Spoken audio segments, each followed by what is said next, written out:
तो मैं सबसे पहले श्री शिवानंद द्विवेदी और श्री निर्मल गांगुली जी को धन्यवाद देना चाहूँगा, जिन्होंने अमित शाह भाजपा की यात्रा इस पुस्तक को लिखने का काम किया है। मित्रों, पहली बात तो जैसा लेखक द्वय ने बताया, ये श्री अमित शाह जी की जीवनी नहीं है, ये इनकी ऑटोबायोग्राफी या बायोग्राफी नहीं है। ये अमित शाह की भी यात्रा है और भाजपा की भी यात्रा है। और यद्यपि जनसंघ के स्थापना काल से लेकर अभी तक के इतिहास का विश्लेषण है, लेकिन मुख्य रूप से इस पुस्तक में 2014 से लेकर 2019 के बीच में भारतीय जनता पार्टी की जो यात्रा है उसका विस्तार से वर्णन किया गया है। मित्रों, पूरे दुनिया और देश के लोग आश्चर्यचकित हैं कि कौन है अमित शाह। 7-8 साल पहले तो लोगों ने नाम भी नहीं सुना था, लोग जानते भी नहीं थे, और अचानक एक व्यक्ति गुजरात से निकलकर आता है और पूरे देश पर ये राजनीति में इस तरह से छा जाता है, तो लोगों के मन में एक उत्सुकता है अमित शाह जी को जानने के बारे में। और मैं धन्यवाद देना चाहूँगा कि इतनी बेहतरीन तरीके से उन्होंने, संक्षेप में ही क्यों ना हो, लेकिन अमित शाह जी की जीवन पर भी उन्होंने प्रकाश डालने का काम किया है। मित्रों, कुछ लोग अमित शाह जी को भाजपा का चाणक्य कहते हैं, कुछ लोग भारतीय राजनीति का चाणक्य कहते हैं, कुछ पत्रकार कहते हैं ये मोदी का हनुमान है, नरेंद्र मोदी का हनुमान है। एक समय था भारतीय जनता पार्टी में, कहते थे अटल आडवाणी का युग था बीजेपी में, जनसंघ और बीजेपी में। अटल बिहारी वाजपेयी और लाल कृष्ण आडवाणी की जोड़ी ने बीजेपी को कहां से कहां पहुंचाया। और अब ये मोदी शाह का युग है, नरेंद्र मोदी और अमित शाह का युग है। कुछ लोग उनको शहनशाह, लेकिन उनका अमित शाह, और शहनशाह में भी शाह है, तो कुछ लोग उनको कहते हैं शहनशाह हैं। ये रणनीतिकार हैं, ये चुनाव का माइक्रो मैनेजमेंट करने के एक्सपर्ट हैं, ये मास्टर स्ट्रेटेजिस्ट हैं। ये वह व्यक्ति जिसने केवल 4-5 साल के अंदर भारतीय जनता पार्टी को दुनिया के सबसे बड़ी राजनीतिक पार्टी में बदलने का काम किया है। मित्रों, एक प्रखर राष्ट्रवादी, कूट का राष्ट्रवाद और उसके प्रति कमिटमेंट जिसके रगों के अंदर भरा है। और अमित शाह की यात्रा अचानक नहीं हो गई है। कई बार हम लोग को लगता नहीं, किसी मंदिर के शिखर को देखकर लोगों को लगता है यही शिखर सब कुछ है, लेकिन ये भूल जाते कि ये शिखर जो बना है उसके नींव में कितने पत्थर लगे हैं। आज अगर अमित शाह जी देश के गृह मंत्री, और मैं तो कहता हूँ ये सरदार पटेल की परंपरा के गृह मंत्री हैं। जिस तरह से सरदार पटेल ने और गृह मंत्री बनकर देश की राजनीति पर एक छाप छोड़ दी, उसी प्रकार अमित शाह जी ने केवल 4-5 महीनों के भीतर और गृह मंत्री बनकर सरदार पटेल की परंपरा को आगे बढ़ाने का काम किया है। मित्रों, अमित शाह जी की यात्रा यहाँ तक कि अचानक की यात्रा नहीं है, ये बूथ स्तर से प्रारंभ हुई है यात्रा। बूथ नंबर 63 के बूथ प्रभारी थे, वार्ड के मंत्री थे, स्वयंसेवक थे, अखिल भारतीय विद्यार्थी परिषद के कार्यकर्ता थे, भारतीय जनता युवा मोर्चा के कार्यकर्ता थे, अहमदाबाद के नगर के सेक्रेटरी थे, फिर राज्य के सचिव बने, फिर विधायक बने, फिर राज्य मंत्री बने, और केवल 49 साल की उम्र में भारतीय जनता पार्टी के राष्ट्रीय अध्यक्ष बने। आज तक भारतीय जनता पार्टी और जनसंघ के इतिहास में इससे कम उम्र का कोई व्यक्ति राष्ट्रीय अध्यक्ष नहीं बना था। मित्रों, अभी डॉक्टर प्रसाद, श्री न्यायमूर्ति प्रसाद जी उनके जीवन की कई चीज़ों का जिक्र कर रहे थे। आप में से जो लोग गए हों उनसे मिलने के लिए, उनके कुर्सी के पीछे 2 तस्वीर लगी है, एक चाणक्य की और एक सावरकर की। तो लोग आश्चर्यचकित हो जाते हैं कि चाणक्य और सावरकर की तस्वीर क्यों लगी है। और अमित शाह जी से जब पूछा तो अमित शाह जी ने कहा, जो कोई भी भारत को समझने और शासन करने की इच्छा रखता है उसे चाणक्य और सावरकर को जरूर पढ़ना चाहिए। उन दोनों के व्यक्तित्व का इस का कोई विकल्प नहीं है। और जब अमित शाह जैसा व्यक्ति अपने ड्राइंग रूम के अंदर अपनी कुर्सी के पीछे चाणक्य और सावरकर की मूर्ति लगाता है, तस्वीर लगाता है, तब समझ सकते हैं कि इन दो महापुरुषों ने उनके जीवन को कितना प्रभावित किया है। मित्रों, ज्योतिष विद्या के भी अच्छे जानकार हैं, और जैसा अभी प्रसाद साहब ने कहा, शतरंज के माहिर खिलाड़ी हैं।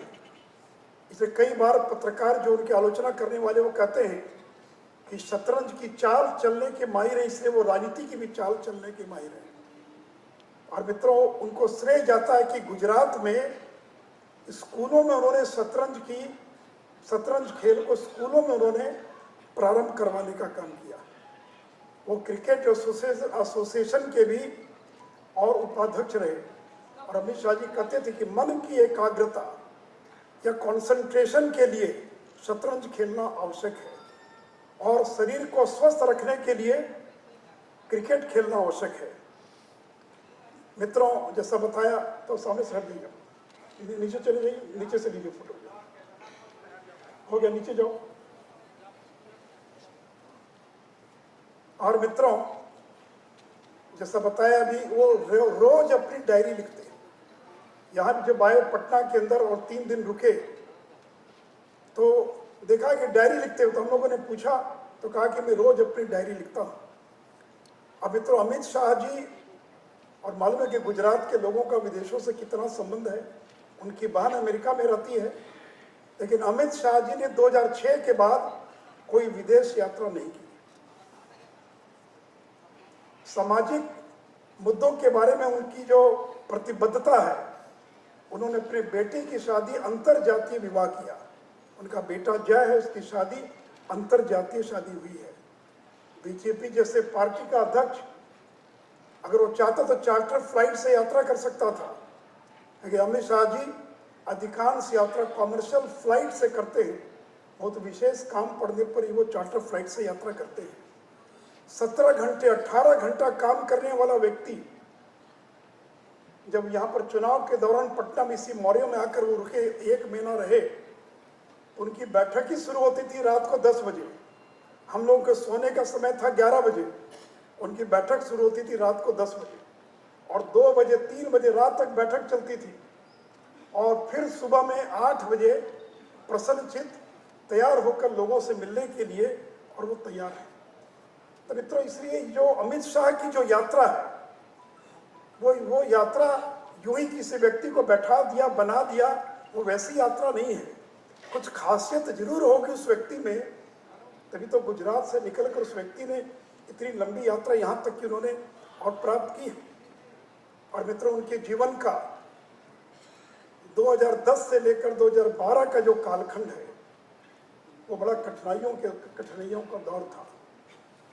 और कांग्रेस की सरकार थी केंद्र में, गुजरात में नरेंद्र मोदी मुख्यमंत्री थे। गोधरा के दंगे के नाम पर नरेंद्र मोदी को फंसाने की साजिश की गई, और अमित शाह को भी, और फेक इनकाउंटर के नाम पर उन पर एक झूठा मुकदमा चलाया गया। और फेक इनकाउंटर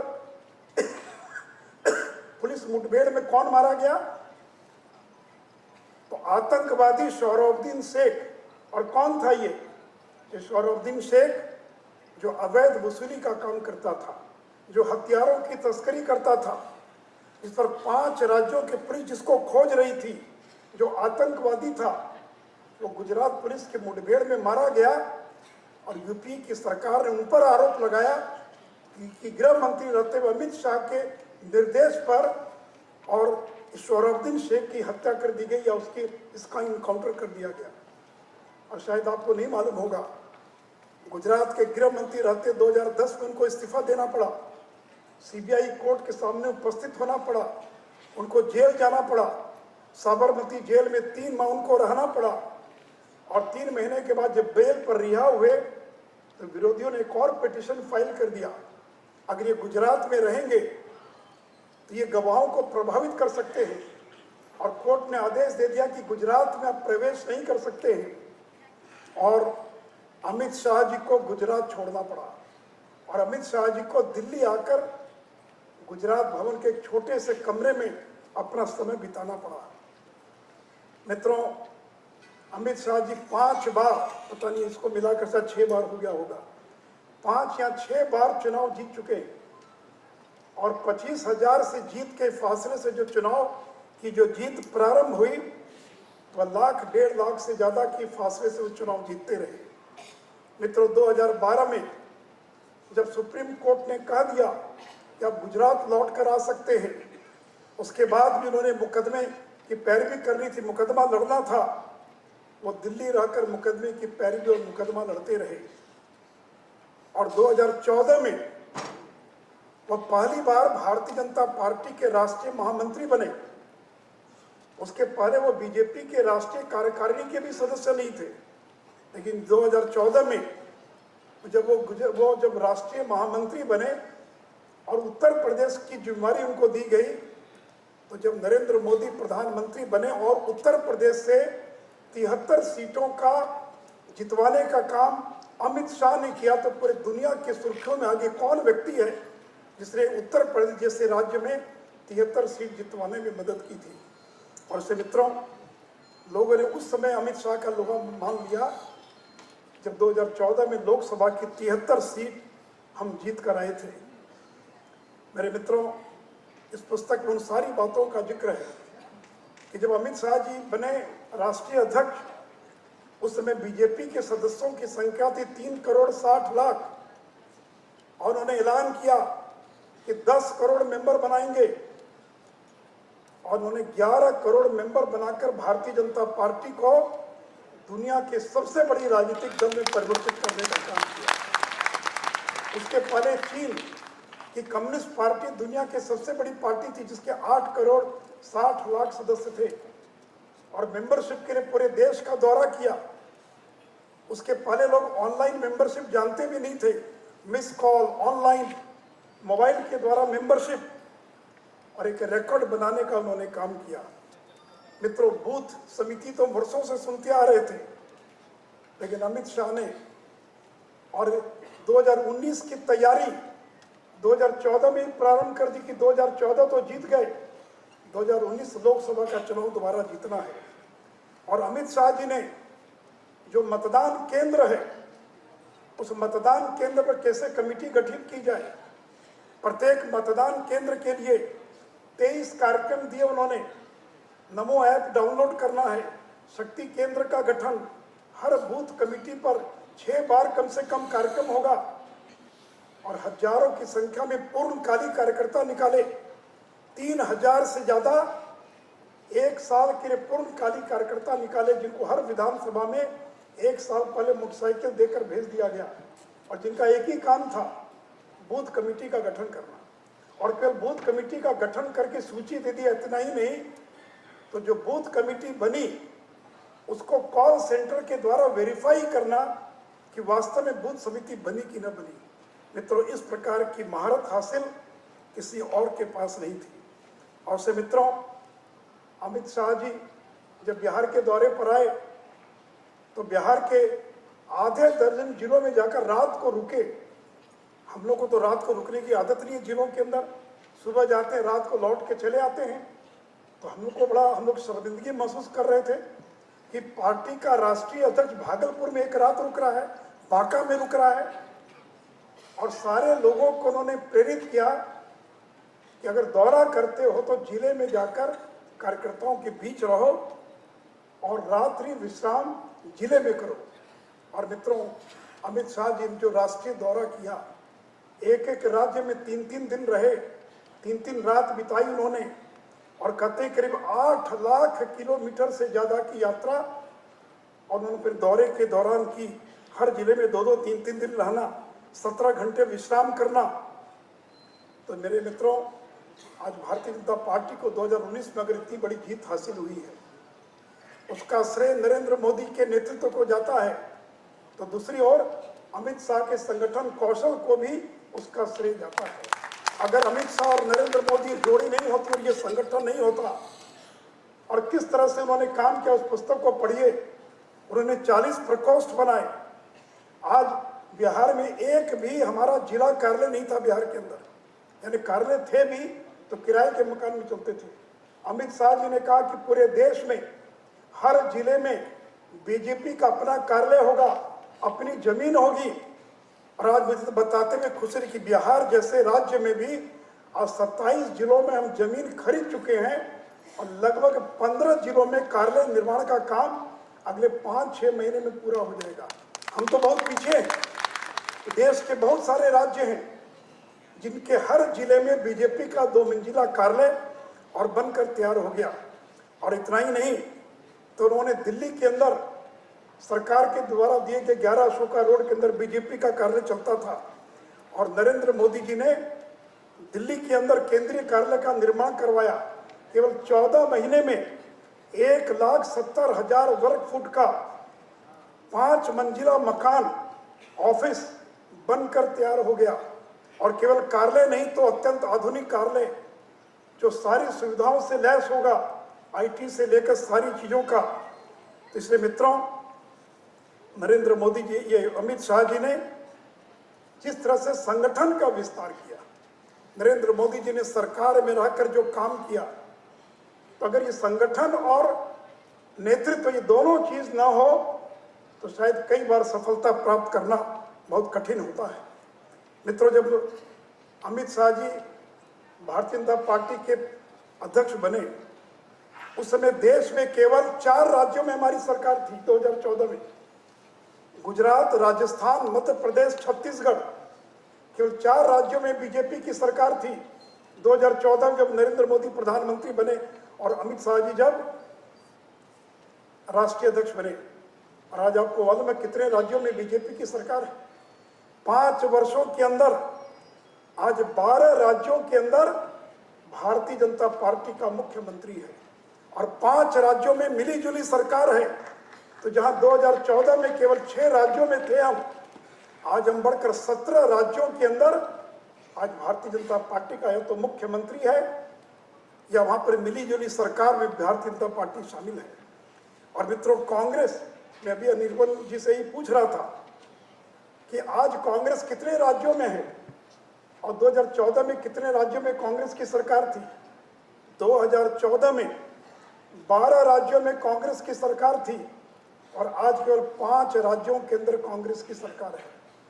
और जब अमित शाह नरेंद्र मोदी की जोड़ी जब आई राजनीति के क्षितिज पर, तो उनके सामने सबसे पहली चुनौती थी महाराष्ट्र का चुनाव, झारखंड का चुनाव 2014 के अंदर, और 4 राज्यों का चुनाव था, हरियाणा, झारखंड, महाराष्ट्र और जम्मू कश्मीर।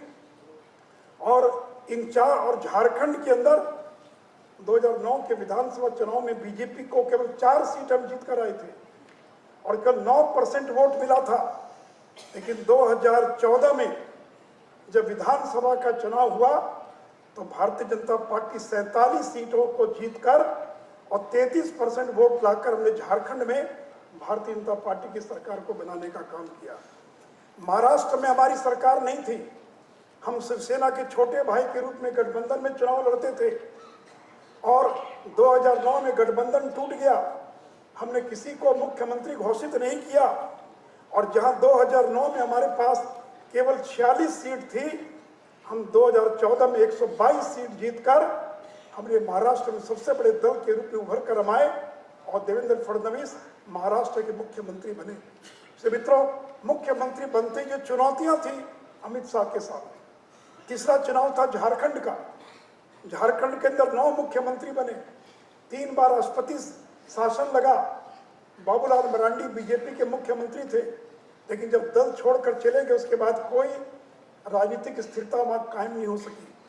और जब पिछला चुनाव झारखंड के अंदर बीजेपी और एजीएसयू ने मिलकर लड़ा तो हमने 37 सीटों को जीतकर झारखंड के अंदर और मिलीजुली सरकार बनाने का काम किया। और मुझे पूरा भरोसा है मित्रों, फिर झारखंड का चुनाव है, फिर हम झारखंड के अंदर अमित शाह के नेतृत्व में फिर हम दोबारा झारखंड के अंदर अपनी सरकार बनाने का काम करेंगे। उसी प्रकार मित्रों, जम्मू कश्मीर का भी चुनाव था और जम्मू कश्मीर में कश्मीर संभाग, जम्मू संभाग, हम जम्मू संभाग में हमने 25 सीटों को हमारी पार्टी ने जीतने का काम किया और पीटीपी के साथ मिलकर हम लोगों ने कश्मीर में भी सरकार बनाने का काम किया। मित्रों, 2015 का अनुभव अच्छा नहीं रहा। दिल्ली का चुनाव और बिहार का चुनाव हम जीत नहीं पाए। जिन लोगों को बिहार और दिल्ली के चुनाव के विश्लेषण की आवश्यकता है, उस पुस्तक को पढ़ेंगे तो उस पर भी 2 पेज लिखा है कि बिहार में क्यों नहीं चुनाव जीत पाए, क्या स्थिति बनी। लेकिन 2016 में असम, केरल, तमिलनाडु, पश्चिम बंगाल, पुडुचेरी का चुनाव था, और जिस आसाम के अंदर कभी सपने में भी नहीं सोचते थे कि हमारा मुख्यमंत्री बनेगा, न केवल 5 सीट हम जीते थे उस आसाम के अंदर भी, और 60 सीट जीतकर, 5 से 60 सीट जीतकर, और सर्बानंद सोनोवाल को हमने मुख्यमंत्री बनाने का काम किया। और केरल, तमिलनाडु, बंगाल, पुडुचेरी जहाँ बहुत कमजोर थे, वहां पर हमने स्थिति में सुधार किया। मित्रों, फिर इसके बाद अमित शाह जी के कार्यकाल का तीसरा साल आया। 2017 उत्तर प्रदेश का चुनाव था, गुजरात का चुनाव था, उत्तराखंड, मणिपुर, हिमाचल, गोवा, पंजाब। 2016 में नोटबंदी लागू हो गई। विरोधी प्रचार कर रहे थे कि नोटबंदी से बड़ा नुकसान हुआ, यूपी में चुनाव हुआ। और आपको मालूम है मित्रों कि यूपी के चुनाव के अंदर और 312 सीट जीतकर, और योगी आदित्यनाथ के नेतृत्व में यूपी में हम लोगों ने सरकार बनाने का काम किया। उत्तराखंड के अंदर 56 सीट जीतकर हम लोगों ने सरकार बनाई, हिमाचल में सरकार बनाई, मणिपुर, गोवा में सरकार बनाई। और गुजरात का चुनाव बड़ा कठिन चुनाव था, पाटीदार आंदोलन था, जीएसटी लागू हुआ था, नोटबंदी का मामला था। सारे अखबार लिख रहे थे कि बीजेपी की सरकार नहीं बनेगी। अमित शाह के लिए चुनौती था गुजरात का चुनाव। यद्यपि हम पिछले बार से कम सीटें जीते, लेकिन वहां पर भी हम लोगों ने 50% से ज्यादा वोट लाकर हम लोगों ने गुजरात में दोबारा सरकार बनाने का काम किया। और मित्रों, ये उत्तर पूर्व के राज्य, ये नागालैंड, मिजोरम, मणिपुर, त्रिपुरा, मेघालय, लोग कहते थे यहाँ तो बीजेपी कभी जा नहीं सकती है, वहां सरकार नहीं बन सकती है। और त्रिपुरा उत्तर पूर्व का राज्य, जहाँ 30-32 साल से कम्युनिस्टों का राज्य था, जहाँ पिछले चुनाव में बीजेपी को केवल 1.5% वोट आया था और 1 सीट नहीं मिली थी, उस त्रिपुरा में हमने 35 सीट हासिल कर सीपीएम को नेस्तनाबूद कर दिया, कांग्रेस का खात्मा कर दिया और त्रिपुरा में सरकार बनाने का काम किया। जिस नागालैंड में केवल 1 सीट मिली थी और 2% वोट मिला था, वहाँ 12 सीट जीतकर हम लोगों ने नागालैंड में सरकार बनाने का काम किया। मेघालय में सरकार बनाया, और आज नॉर्थ ईस्ट के जितने राज्य हैं उन सारे राज्यों में बीजेपी की अपनी सरकार है, चाहे वो अरुणाचल हो या आसाम, या बीजेपी की मिलीजुली सरकार है। फिर भी तो 2018 आया, कर्नाटक का चुनाव था, कांग्रेस की सरकार थी कर्नाटक में, और कांग्रेस 122 सीटों से घटकर 78 पर पहुंच गई, और भारतीय जनता पार्टी 104 सीट जीतकर सबसे बड़े दल के रूप में उभरी। और आज कर्नाटक में भी आज भारतीय जनता पार्टी की सरकार है। मित्रों, मैं किन शब्दों में इन 2 पत्रकारों को धन्यवाद दूं। यानी उस पुस्तक को पढ़ने पर एक फिल्म के समान सारी चीजें आपके दिमाग के सामने घूम जाती हैं। और ये मुख्य रूप से इसमें 2/3 से ज्यादा केवल पिछले 5 साल में बीजेपी ने जो प्रगति की है, नरेंद्र मोदी का नेतृत्व है और अमित शाह के संगठन कौशल, उसका विस्तार से जिक्र किया गया है। और मित्रों, जब अमित शाह देश के गृह मंत्री बने, हम तो सपने में भी नहीं सोचते थे कि धारा 370 को कभी खत्म कर दिया जाएगा। जब टीवी पर भी समाचार आ रहा था, तो भी हम लोगों का भरोसा नहीं था कि 370 खत्म हो सकता है।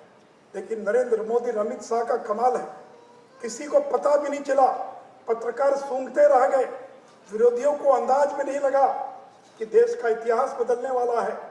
और बसपा से लेकर कांग्रेस से लेकर तमाम पार्टियों को धारा 370 के समर्थन में खड़ा होकर और 2/3 बहुमत से 370 को खत्म करने के पक्ष में मतदान करने के लिए बहुत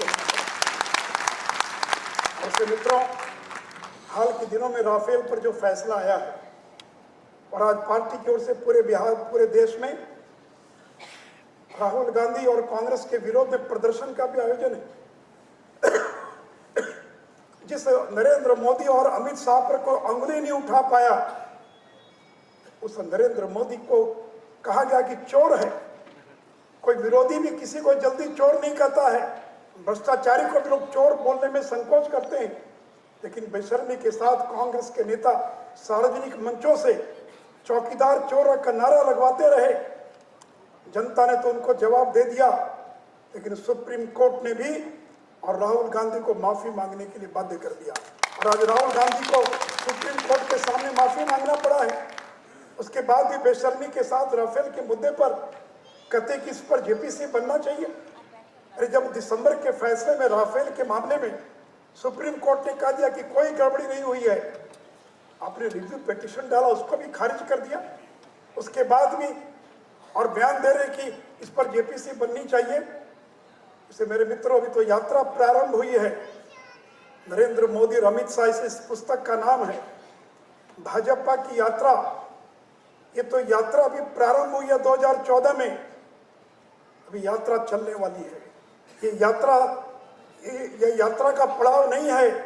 नरेंद्र मोदी अमित शाह रुकने वाले लोग नहीं है। चरहवेती जब तक लक्ष्य हासिल ना हो जाए तब तक चलते रहो, काम करते रहो। और से मित्रों, मुझे पूरा भरोसा है कि आगे आने वाले दिनों में केंद्र की सरकार नरेंद्र मोदी के नेतृत्व में और अमित शाह के बाद जगत प्रकाश नड्डा पार्टी के राष्ट्रीय कार्यकारी अध्यक्ष हैं, उनका भी, अमित शाह जी का भी मार्गदर्शन मिलता रहेगा। हम इतिहास में ऐसी लकीर खींच कर जाएंगे कि आने वाले वर्षों के अंदर वर्ष बीत जाएंगे, कोई नरेंद्र मोदी अमित शाह के काम के आगे कोई दूसरी लकीर नहीं खींच पाएगा। इसलिए मित्रों, मैं फिर से एक बार और दोनों लोगों को धन्यवाद देना चाहूँगा। और एक अंत में छोटी सी बात करके मैंने एक बार अमित शाह जी से पूछा कि आप पहली बार बिहार कब आए थे, क्योंकि जब राष्ट्रीय अध्यक्ष बने तब चुनाव प्रचार में आए, बाकी में आए, तब उन्होंने बताया कि 20-25 साल पहले वो व्यापार करते थे, पाइप का बिजनेस करते थे, और यहाँ पर उन्होंने पीएचईडी विभाग में सप्लाई किया था, पाइप की आपूर्ति की थी, और उसका जो बकाया था उसका भुगतान नहीं हो रहा था। उसके लिए वो आए थे यहाँ पर। तो मैंने और खोद कर पूछा, आपका काम हो गया? बोला काम हो गया। तो मैंने पूछा कैसे काम हुआ? तो बोले कि बताने की जरूरत नहीं है, कांग्रेसियों की जो संस्कृति है उसी का सहारा मुझे लेना पड़ा, तब मुझे अपना भुगतान जो है और प्राप्त हुआ। इसलिए मेरे मित्रों, वो कांग्रेस की संस्कृति थी, और आज नरेंद्र मोदी और अमित शाह की जोड़ी के जहां भी हमारी सरकारें हैं, कोई अंगुली नहीं उठा पाया, एक आरोप नहीं लगा, भ्रष्टाचार के मुद्दे पर कोई किसी पर अंगुली नहीं उठा पाया। इसलिए मेरे मित्र से मैंने कहा, ये तो यात्रा की शुरुआत है, अभी लंबी दूरी हमको तय करना है। इसलिए मेरे मित्रों, यहाँ बैठे जो तमाम कार्यकर्ता हैं, उन सभी लोगों से मैं यही आग्रह करूँगा, इस पूरी पुस्तक को पढ़िए और अमित शाह की जीवनी से प्रेरणा लीजिए और पार्टी का काम कीजिए। इन्हीं शब्दों के साथ फिर से एक बार जो लेखक द्वय हैं उनको बधाई और धन्यवाद देते, और ये उम्मीद करते कि यहाँ से लौट कर जो लोग जाएंगे बड़ी संख्या में पुस्तक को खरीदेंगे भी और पढ़ेंगे भी। इन्हीं शब्दों के साथ मैं अपनी बात समाप्त करता हूँ। जय हिंद, जय भारत।